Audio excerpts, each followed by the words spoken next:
Well, folks, it is a very good day to be wearing a wide-brimmed hat like this one, even though it looks completely ridiculous.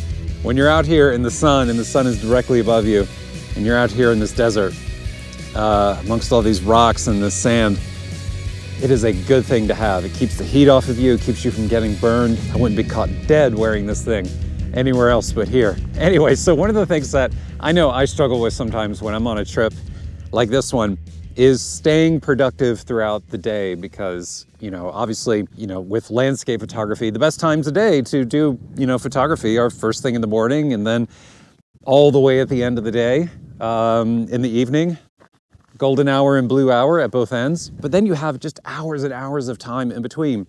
And obviously, you kind of need some time, some downtime, right? To, maybe catch up on sleep or back up some cards or charge some batteries. But there's only so much of that you can oftentimes do in the middle of the day because, there can be hours between sunrise and sunset. And I don't know about you, but, I want to be productive. I want to be, taking advantage of the time and, doing something while I'm out here.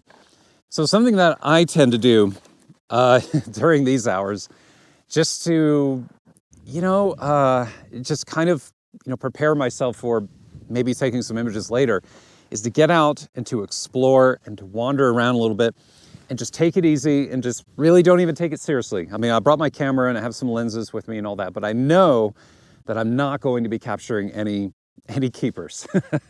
Like I know for a fact that the light is terrible, the color is terrible. There's no way I'm going to be able to capture an image out here in this light that's going to be worth keeping. But one of the things that I can do is take this moment to find good compositions, to find interesting subjects. And I have found during these times that, even though I do have my camera, the most powerful tool at this time of day that I have is an app called Gaia GPS on my phone. Now, this is a free app that you can download for both iOS and Android. I've talked about it here on my channel before. I think it's mostly intended to be used by people who want digital breadcrumbs. Like if you go hiking, you can, turn it on, hit start, and it'll track your movements so that you know exactly, how far you've gone, how long it's going to take you to get back from where you started from, how to get back to where you started from, because that can be confusing sometimes. But one of the things that I think just makes Gaia GPS brilliant is the fact that it has camera functionality. So when you're out hiking around and you're, looking for locations, looking for subjects, well,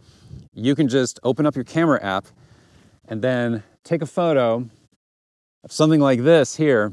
Light's terrible, but at, a later date, this could be fantastic. If not this trip, maybe a future trip, who knows?